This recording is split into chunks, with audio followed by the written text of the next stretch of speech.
இந்த படம் வந்து ரொம்ப பெரிய யார் போட்ட கூட வந்து மற்ற ப்ரொடியூசர் எவ்வளோ ஈஸியாக பண்ணாங்கங்கிறது எனக்கு தெரியல. Despite all the struggles and challenges இது இந்த அளவுக்கு வந்திருக்கு அப்படின்னா நிறைய பேரோட சப்போர்ட் இங்கே இருக்குது. ஸோ என்டையர் க்ரூக்கு நான் ஃபஸ்ட்டு தேங்க் பண்ணிக்கிறேன். And then special thanks to Kalaignar TV Sundaram sir and distributor sir. Without them இவ்வளோ தூரம் வந்திருக்காது. Editor, cameraman and then hero அண்ணா, இவங்க எல்லாரோட சப்போர்ட் ரொம்ப ஜாஸ்தியாக இருந்தது லாஸ்ட் மினிட் வரைக்கும். ஷூட்டிங் டைமில் வந்து சோமு சார் அண்ட் இன்னும் 2-3 ஃப்ரெண்ட்ஸு, இவங்க எல்லாருமே இல்லாமல் இவ்வளோ தூரம் வந்திருக்காது. ஸோ படத்தை பாருங்கள், கொஞ்சம் கான்செப்ட் டிஃப்ரெண்ட்டாக இருந்தது. முடிஞ்சதுக்கு மேலே I have put my effort. So support பண்ணுங்கள். Thank you so much.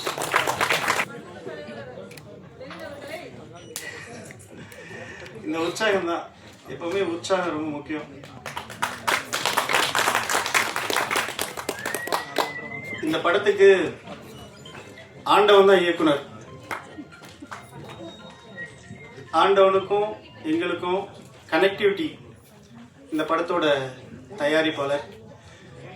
கடுமையான முதல் படம் கடுமையாக அவங்க வந்து கான்சன்ட்ரேட் பண்ணியிருக்காங்க. அந்த கிரெடிட் எல்லாமே ப்ரொடியூசருக்கு போவோம். அதுக்கப்புறம் இயக்குனர் குழு, நான் சொன்ன மாதிரி ராஜசேகர் அண்ணன் நீங்கள் பார்த்துருப்பீங்க, 65 வயசு இளைஞர், அவர் தான் எல்லாமே. அதுக்கப்புறம் அசோசியேட் டைரக்டர்ஸ். நான் என்ன பண்ணேன்னா இந்த படத்தில் அப்ரண்டிஸாக ஒர்க் பண்ணேன், அவ்வளோதான். கடைசி அசிஸ்டன்ட் நான். உண்மையை சொல்லணும் அப்படிதான், எல்லாரும் கடுமையாக உழைச்சாங்க. நான் உண்மையே கிடையாது இதில் தாண்டி. இதில் ஆர்டிஸ்டாக உட்காந்துருக்கிற எல்லாருமே பயங்கரமாக ஒத்துழைப்பு கொடுத்தாங்க. என்னன்னா இந்த படத்தில் வந்து ஒரு பெரிய ஹீரோ நடிக்கிறதா இருந்தது, பெரிய தயாரிப்பாளர். ஒரு கட்டத்தில் சில காரணங்களால் பிரேக் ஆயிடுச்சு. 10 வருஷமா படம் பண்ண போறேன்னு சொல்லி ஊரை மாத்திட்டு இருந்தேன். எப்படி இதையும் மிஸ் பண்ணிட்டேன், என்ன பண்றது? சரி, இவன் பண்ண போறேன்னு சொல்லிக்கிட்டே இருப்பான், ஒண்ணுமே பண்ண மாட்டான்னு எல்லாம் வந்து எள்ளி நகையாடினாங்க. இவன் உருப்படவே மாட்டான், இவனெல்லாம் நம்பி எப்படி அப்படின்லாம் வந்து நிறைய அசிங்கங்கள், அவமானங்கள், அதெல்லாம் நான் வந்து ஒரு சீனா தான் பார்த்தேன். ஏன்னா நான் கிரியேட்டர் இல்லை. என்ன சம்பவம் நடந்தாலும் அது ஒரு காட்சி, அதில் அவங்களாம் ஒரு கதாபாத்திரம். நான் நடிச்சிட்டு இருக்கேன் ரியல் லைஃப்ல. மனசை பிடுங்கி மேலே தூக்கி எரிஞ்சிருவோம் ஆகாயத்தில். அது மட்டும் பத்திரமா அங்கேயே இரு, இங்கே என்ன நடந்தாலும் கண்டுக்காதன்னு. அந்த சீன்லாம் முடிஞ்சதுக்கு பிறகு திருப்பி எடுத்து ரீஃபீட் பண்ணிக்குவேன். ஏன்னா இதனால ஆர்ட்டு கொண்டு போனால் நம்ம வந்து ஆர்ட் வெடிச்சிடும். அப்படி ஒரு படம் பண்ணுறதுக்கு 1000 போராட்டம், படம் கிடைச்சதுக்கு அப்புறம் 5000 போராட்டம், பண்ணி முடிச்சதுக்கு அப்புறம் அதெல்லாம் தாண்டி பன்மடங்கு போராட்டம். இந்த போராட்டத்தை எல்லாமே நான் வந்து திருப்பி சொல்றேன், காட்சியாக தான் பார்த்தேன், ஜாலியாக எடுத்துக்கிட்டேன், ரசித்தேன், மனிதர்களை படித்தேன். அப்போ ஒரு படம் பண்றதுக்கு வந்து ஒரு அசுர பலம் வேணும் ஒவ்வொருத்தருக்கும். இயக்குனர் ஸ்தானத்தில் இருக்கிறவனுக்கு அசுர பலம் வேணும். அந்த அசுர பலத்தை மல்டி டெவலப் பண்ற மாதிரி இப்போ மேடம் சொன்னாங்க இல்லைங்களா, என்கரேஜ் பண்ணாங்கல்ல, என்கரேஜ் பண்றவங்கள பக்கத்தில் வச்சுக்கணும், குட் வைபை பக்கத்தில் வச்சுக்கணும், பேட் வைபெல்லாம் தள்ளி வச்சிடணும். இங்க ஒவ்வொருத்தரோட வெற்றி தள்ளி போறதுக்கு காரணமே எவ்வளவு திறமை இருந்தாலும் அவங்க கூட இருக்கிற பேட் வைப் தான், அவங்க இல்லை. ஸோ டாக்ஸிக் பீப்புள் அப்படின்னு இங்கிலீஷ்ல சொல்லுவாங்க. டாக்ஸிக் பீப்புள்கிட்ட இருந்து தள்ளி இருந்தாவே உங்களுக்கு பாதி வெற்றி கிடைச்சிடும். முழுசா தள்ளி இருந்தீங்கன்னா நீங்க எங்கேயோ போயிடலாம். ஸோ நிறைய டாக்ஸிக் பீப்புளை கடந்து தான் நான் இங்க வந்து நிக்கிறேன். அதுவும் கதாபாத்திரமா தான் நான் பார்த்தேன். அதனால நான் யாரையும் வெறுக்கல, விலகி தான் இருக்கேன், விலகி இருந்தேன் நிறைய விஷயம். ஸோ இந்த படத்தை பொறுத்தவரை இன்னைக்கு கதாநாயகன் யாரு? ஸோ முக்கியமா சொல்லணும்னா இன்னைக்கு சிறப்பு விருந்தினர்கள் யாரு அப்படின்னா, நாங்க தான் இங்க சேர்ல உட்கார்ந்துருக்கோம், மேடையில நீங்க தான் இருக்கீங்க. நீங்க எல்லாரும் சிறப்பு விருந்தினர்கள்.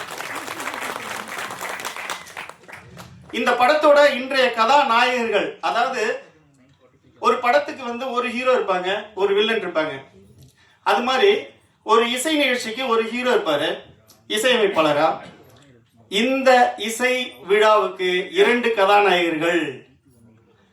ஒன்று ஐயா சௌந்தரியன் அவர்கள், அவரை தொடர்ந்து ஜெயக்குமார் ஐயா அவர்கள் 2 கதாநாயகர்கள், 2 பேர் இசையமைச்சிருக்காங்க. ஐயா சௌந்தரன் ஐயா அவர்கள் 3 பாடல்கள் பண்ணியிருக்காங்க. அந்த 3 பாடல்களுமே நீங்க இப்ப பாத்தீங்க. ஐயா ஜெயக்குமார் ஐயா அவர்கள் 2 பாடல்கள் பண்ணியிருக்காரு. அது வந்து ஒன்று லிரிக்கல் வீடியோவா ரிலீஸ் ஆயிருக்கு, இன்னொன்று படத்தில் பார்க்கலாம். இந்த கால கட்டங்களுக்கு இந்த ஒரு ப்ரொசீஜர் இருக்குல்ல, 3 சாங்கு தான் போகணும், ஒரு ட்ரெய்லர் டீசர் அப்படி இருக்கு இல்லையா, அதுக்காக அந்த 3 பாடல்கள் மட்டும். அதை தாண்டி இசையமைப்பாளர் பற்றி சொல்லணும்னா பேக்ரவுண்ட் ஸ்கோர் வந்து ஜெயக்குமார் ஐயா பண்ணியிருக்காரு. எதனால அப்படின்னா ஐயா சௌந்தரன் ஐயா அவர்கள் தவிர்க்க முடியாத காரணத்தால அந்த நேரத்தில் வெளியூர் சென்றிருந்தாங்க. அவங்க வர்றதுக்கு ஒரு 2 மாதங்கள் ஆச்சு. அப்போ அந்த 2 பாடல்கள் பண்ண ஜெயக்குமார் ஐயாவே நீங்களே பண்ணுங்க அப்படின்னு சொல்லும்போது அவர் வந்து ஆர்ஆர் பண்ணாங்க. ஆர்ஆர் வந்து சிறப்பாக வந்திருக்கு. அதை தாண்டி அச்சச்சிச்சோ சாங் தான் முதல்ல நாங்கள் வந்து கம்போஸ் பண்ணோம். சௌந்தரன் ஐயாவோட உட்காந்து டியூன் போட்டோம். டியூன் போட்டிருக்கும்போது டைரக்டர் சார் இது யார் இதுக்கு லிரிக் ரைட்டர் அப்படின்னு கேட்டார். நான் உடனே டியூன் போட்டு முடிச்ச உடனே அவரோட பில்டிங்லேயே மொட்டை மாடியில் போய் பேசுகிறேன். சோன்னு மழை பெய்யுது. கொரோனா டைமில் ஒரு அண்ணன் மிகப்பெரிய ஒரு பாடலாசிரியர் தமிழ் சினிமாவில், அவர் வந்து லெனின் உங்கள் படத்துக்கு நான் எல்லா பாடல்களும் நான் பண்ணித்தரேன், உங்களுக்கு எப்படி வேணுமோ அப்படி பண்ணித்தரேன், பொருளாதாரம் வந்து ஒரு பெரிய பிரச்சனை இல்லைன்னு சொல்லியிருந்தாரு. ஆனால் அன்னைக்கு பார்த்து நான் பண்ணேன். ஏன்னா அவர் சொன்னது கொரோனா டைமில், அப்போ ஒரு படம் பண்ணுறதா இருந்தேன். அன்னைக்கு பேசும்போது லெனின் என்னோட பட்ஜெட் இதுதான் அப்படின்னு கட் அண்ட் ரைட்டாக சொன்னார். இல்லைண்ணா நான் ஒரு சின்ன படம் பண்ணுறேன், இவ்வளோதாண்ணே, கொஞ்சம் இழுத்தாரு. சரி நீங்கள் சங்கடப்பட வேணாண்ணா, கஷ்டப்பட வேணாம் அப்படின்னு கீழே போயிட்டு, ஐயா எனக்கு வந்து உண்மையாகவே மிகச்சிறந்த ஆசான் இசை உலகத்தில் சௌந்தரன் ஐயா அவர்கள் தான். அவர்கிட்ட போயிட்டு, ஏன்னா பாட்டு எழுதுறவங்கெல்லாம் பார்த்து நான் ரொம்ப ஆச்சரியப்படுவேன். இந்த டியூனுக்கு ஏற்ற மாதிரி எப்படி எழுதுறாங்க, இதெல்லாம் ரொம்ப கஷ்டம். நான் முதுகலை தமிழ் இலக்கியம் படித்தவன். இதுக்கு நான் 8ஆம் கிளாஸ் படிக்கும்போதுலேருந்து கவிதை எழுதுவேன்.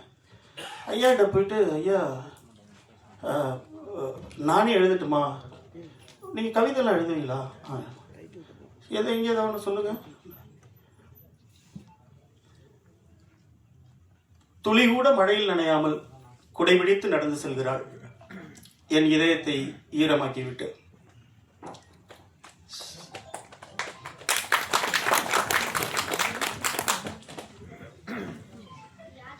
பெண்ணை கதவை இழுத்து அடித்து மூடு, விளக்கை அணைத்து விட்டு வா, வெளிச்சத்திற்கு செல்வோம்.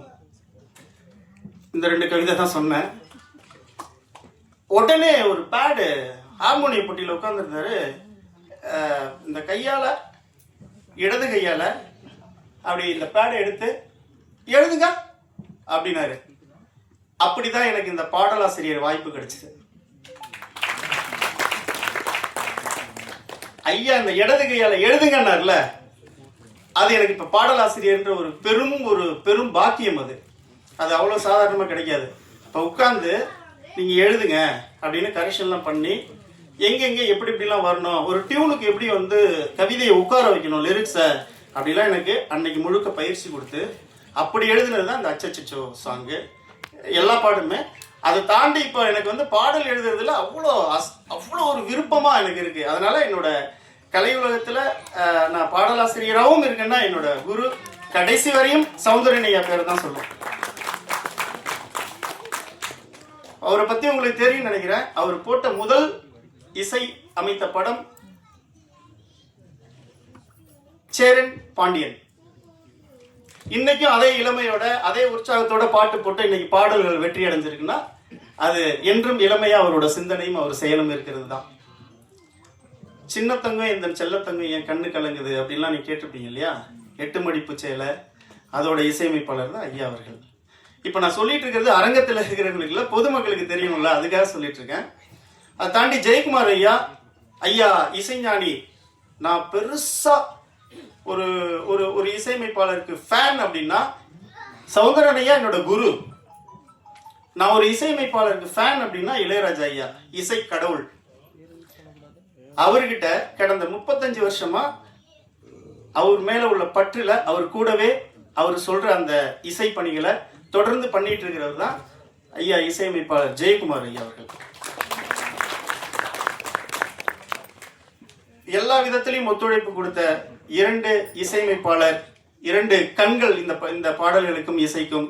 அந்த 2 கண்களும் எந்த கண் வந்து பெரிய கண்ணு சின்ன கண் இல்லை, 2 கண்ணும் இருந்தாதான் அந்த முகமே அழகா இருக்கும். அப்படி 2 கண்களா வந்து உட்கார்ந்துருக்கிற 2 கதாநாயகர்கள் இசையமைப்பாளர்களுக்கும் என்னோட ஆழ்ந்த நன்றியை தெரிவித்துக் கொள்கிறேன் இதயத்திலிருந்து.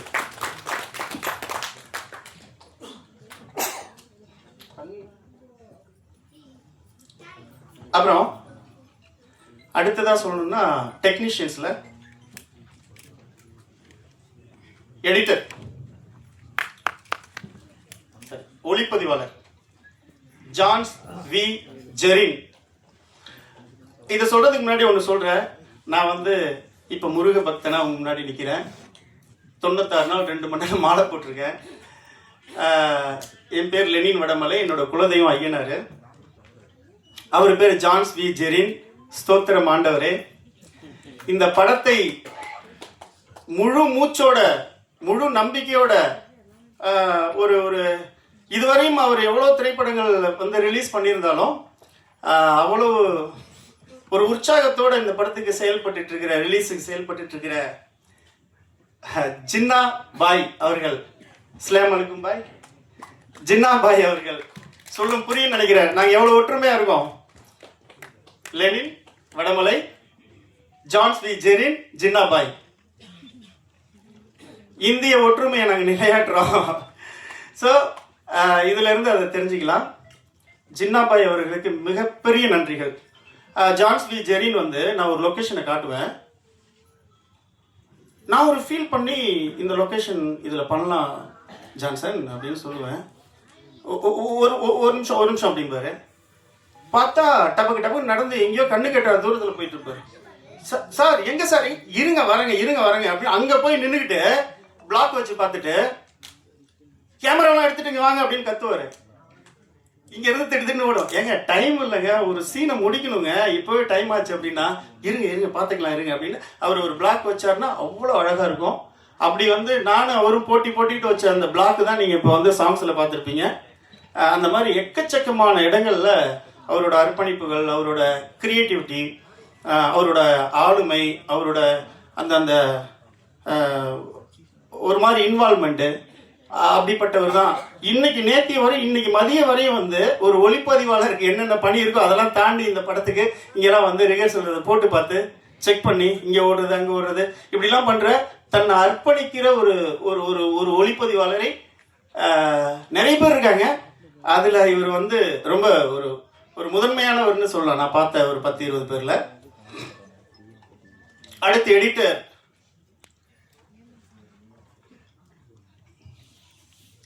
தண்ணி வந்துருச்சு, மழைலாம் பேஞ்சு. ஏன்னா நீங்க உங்களுக்கு பல போஸ்டர் ஃப்ரெஷ்ஷா பாக்குறீங்க அப்படிதான் தெரியும். இது வந்து எத்தனை மாசங்கள் இது வேலை நடந்துட்டு இருக்கு அப்படின்றது வந்து இதுல அனுபவப்படுறவங்களுக்கு தான் தெரியும். போஸ்டர் ஃப்ரெஷ்ஷா தான் நீங்க பாப்பீங்க. அதுக்கு பின்னாடி வந்து எவ்வளவு காலங்கள் எவ்வளவு பயணங்கள் அப்படின்லாம் தெரியாது இல்லையா. இப்போ ஒரு மழை வெள்ளத்துல தண்ணி வந்துருச்சு. இவரோட இது கிரவுண்ட் ஃப்ளோரு. பார்த்தா இவர் ஊருக்கும் போயிட்டாரு. தண்ணி உள்ள பூந்துருச்சு. கரெக்டா ஒரு ஃப்ளோர் இருக்கு. அந்த ஃப்ளோருக்கு ஒரு நூலு கீழே வரையும் தண்ணி இருக்கு. வந்து பார்த்து பதறி அடிச்சு பார்த்தாருன்னா கரெக்டா அந்த கோடு வரையும் தண்ணி இருக்கு. எப்படி இருக்கும் ஒரு எடிட்டருக்கு? அண்ணா தப்பிச்சிட்டோம்னா அப்படின்னு. அதை தாண்டி அந்த ஹார்ட் டிஸ்க் எல்லாம் இத்தனை மாதங்கள் பாதுகாத்து, ஏன்னா பொத்துன்னு ஒரு 6 மாசம் ஏதோ ஒரு காரணத்துக்காக அது அப்படியே கிடப்பில் கிடக்கும். எப்போ நம்ம கிட்ட நச்சரிப்பாங்க, படம் எப்போ சார் ரிலீஸ் ஆகுது, எப்போ சார் ஆடியோஸ், எப்போ சார் இது அது அப்படின்னு கேட்குமா. அதுக்கு பதில் சொல்றதுக்கே நம்மளால முடியாது. ஸோ அதை எத்தனை மாதங்கள் ஆனாலும் எவ்வளோ நாட்கள் ஆனாலும் அதை வந்து ஒரு குழந்தைய பாதுகாக்கிற மாதிரி பாதுகாத்து செதுக்கி செதுக்கி செதுக்கி செதுக்கி அதை கொண்டு வந்த இப்படி ஒரு எடிட்டர்லாம் வந்து போச்சுன்னா போச்சு, கரெக்ட் ஆயிடுச்சுன்னா கரெக்ட் ஆயிடுச்சுருவாங்க, சாரி சார்ன்றுவாங்க. அதெல்லாம் தாண்டி அவர் அதை பாதுகாத்து இன்னைக்கு ஒரு விஷயமா வந்திருக்குன்னா அது என்னோட அன்பு தம்பி ஸ்ரீராம். அவரை பார்க்கும்போதெல்லாம் ஜெய் ஸ்ரீராம் அப்படின்னு சொல்லுவேன். ஒரு மிகச்சிறந்த எடிட்டர். அவர் மிகப்பெரிய இடத்தை தொடுவார் அப்படின்னு நம்புகிறேன். ஒளிப்பதிவாளரும் ஒரு பெரிய இடத்துக்கு போவார். இசையமைப்பாளரை பற்றி சொல்லியாச்சு, கேமராமேன் பற்றி சொல்லியாச்சு, எடிட்டரை பற்றி சொல்லியாச்சு, டெக்னீஷியன்ஸை பற்றி சொல்லணும்னா இவங்க தான் மெயின். இதை தாண்டி எல்லா டெக்னீஷியன்ஸும் ரொம்ப இன்வால்மெண்ட்டோட ஒர்க் பண்ணாங்க. அப்புறம் அண்ணன் சேகரனை பற்றி சொல்லியாச்சு. இதை தாண்டி சொல்லுங்க சார், டெக்னீஷியன் தான் சொல்லிட்டு டெக்னிக்கலான டெக்னீஷியன்ஸ். அதை தாண்டி இந்த படத்துக்கு கொரியோகிராஃபி பண்ணது தீனா மாஸ்டர். ஃபஸ்ட்டு நான் சாங்கில் தான் ஸ்டார்ட் பண்ணேன். அந்த மலைக்கு கூப்பிட்டு போய் லக்ஷ்மி நரசிம்மர் 600 ஆண்டுகள் பழமையான ஒரு கோயில் இருக்குது, நம்ம முன்னோர்கள் கட்டின கோயில். வச்ச முதல் ஷாட்டே லக்ஷ்மி நரசிம்மருக்கு தான். அதை அந்த பொத்தான அமைக்கி துவங்கி வச்சது இந்த படத்தோட ராசியான கலைநயமான முகம் நம்ம படத்தின் கதாநாயகன் பிரபாகரன் அவர்கள், கதையின் நாயகன். அவர் அந்த விரலால என்ன அமுக்குங்கன்னாங்க. இருங்க, என்னை விட ராசியான ஒருத்தர் இருக்காரு, நான் அவரை கூப்பிடுறேன். ஏன்னா இந்த படத்தில் நடிக்க இருந்த ஹீரோ ஒரு பெரிய ஹீரோன்னு சொன்னல, எனக்கு ஒரு வெறி. நான் சொன்னேன், தலைவா நீங்கள் தான் ஹீரோ. தலைவா என்ன போய் ஹீரோன்றீங்க, நீங்கள் வாங்க, எப்படி நடக்கிறீங்க, எப்படி சிரிக்கிறீங்க, எப்படி உட்காடுறீங்க, எப்படி எந்திரிக்கிறீங்களோ அதை மட்டும் பண்ணுங்க. நான் சொல்லித்தர டயலாக உங்கள் ஸ்டைலில் சொல்லுங்க. நான் மற்றபடி ஷார்ட்டாக தான் எடுப்போம், கஷ்டம் இருக்காதுன்னு சொன்னோம். என்னமோ சொல்கிறீங்க, எனக்கு தெரியல. எல்லாம் தெரிஞ்ச ஒருத்தரை கதாநாயகன் ஆக்குறது பெரிய விஷயம் இல்லைன்னு நினைக்கிறேன். எதுவுமே தெரியாத ஒருத்தரை கதாநாயகனா ஆக்கியிருக்கேன்னா அந்த வல்லமையை எனக்கு கொடுத்த கடவுளுக்கு நன்றி. அவர் சாதாரணமா ஆள்ல, அவர் சினிமாவில் 10-15 ஆண்டு காலமா பயணிச்சுட்டு இருக்காரு, டிஸ்ட்ரிபியூஷன் பண்ணியிருக்காரு. தலைநகரம் 2ன்ற ஒரு படத்தை தயாரிச்சிருக்காரு. அதுல எங்க அண்ணன் VZ துரை அண்ணன் அதை இயக்கியிருக்காங்க. VZ துரை அண்ணனுக்கு நான் மிகப்பெரிய ஃபேனு. தொட்டி ஜெயா, முகவரிக்கலாம், அப்படி ஒரு படத்தெல்லாம் பார்க்கவே முடியாது. அப்படி ஒரு மிகச்சிறந்த ஒரு படைப்பாளர் அண்ணன் அவர்கள், துரை அண்ணன் அவர்கள். ஸோ அந்த படம்லாம் தயாரித்து டிஸ்ட்ரிபியூஷன் பண்ணிட்டு தான் இன்னைக்கு அவர் ஹீரோ நடிச்சிருக்காரு. ஆனால் ஹீரோ நடிக்கிற அவருக்கு ஐடியாவே இல்லை.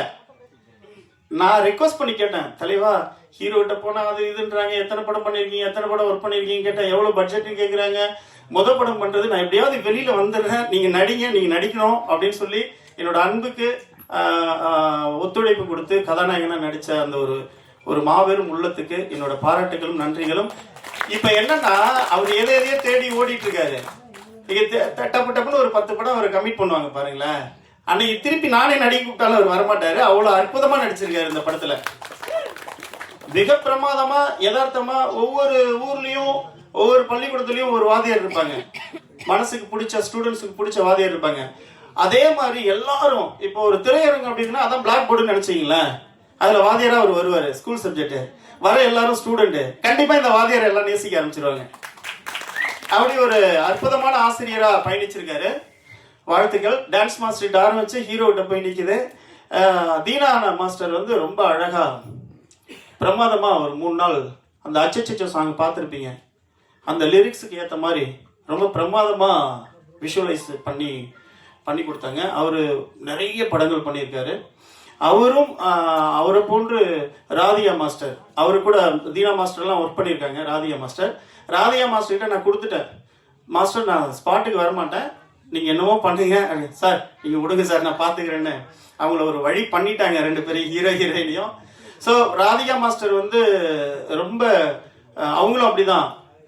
கேமராமேன் தான் பிளாக் வைப்பார்னா, நீங்கள் என்ன பிளாக் வைக்கிறீங்க, நான் வைக்கிறேன் பாருங்க பிளாக்கு, இங்கே வாங்க கேமரா எடுத்துகிட்டு வாங்கன்னு கேமராமேனை இவங்களுக்கு அசிஸ்டண்ட் ஆக்கிட்டாங்க. ஸோ அந்த அளவுக்கு அசிஸ்டண்ட்னா நான் அன்பா, இல்லை சார் இப்படி பண்ணால் நல்லா இருக்கும் சார், இங்கே வாங்க சார் பாருங்களேன் அப்படின்னு சொல்லி அவ்வளோ அற்புதமாக பண்ணியிருக்காங்க. இன்னொருத்தர் சிவாஜி மாஸ்டர் வரல, அவருக்கும் பெரிய தேங்க்ஸ். சின்ன பசங்க சாங் அவர் தான் எடுத்தார். அவர் நடிகை பிந்து கோஸ் அவர்களோட பையன் அந்த சின்ன பசங்க சாங் எடுத்தது. அவருக்கும் என்னோட நன்றிகள். ஆமாம், அது பாருங்க, ஒவ்வொரு இதாக தானே போக முடியும். ஸ்பீடாக வண்டி ஓட்டோம்னா முட்டி மோதி விழுந்துருவோம். என்ன நடக்குது இது என்னன்னா, ஒரு ஃபைட்டை நான் கேன்சல் பண்ணிட்டேன். எனக்கு அது உடன்பாடு இல்லை, ரொம்ப அங்கே அவசர நிலை இப்படிலாம் இருந்துச்சு. நான் சௌந்தரன் ஐயா கிட்ட வந்து ஃபோன் பண்ணி, ஐயா இந்த மாதிரி ஃபைட்டு கன்ஃபியூஷனாக இருக்குது, எடுக்கலாமா வேணாமா அப்படின்னு ஐயா கிட்ட கேட்டேன். ஏன் ஏன் வேணாம்? இல்லை பட்ஜெட் இல்லை, அதெல்லாம் ஒன்றும் இல்லை, நீங்கள் எடுங்க அப்படின்னு சௌந்தரன் ஐயா. ஐயா ஐயா சௌந்தரன் ஐயா பற்றி தான் சொல்லிட்டு இருக்கேன். ஐயா ஐயா வந்து என்ன பண்ணாங்க,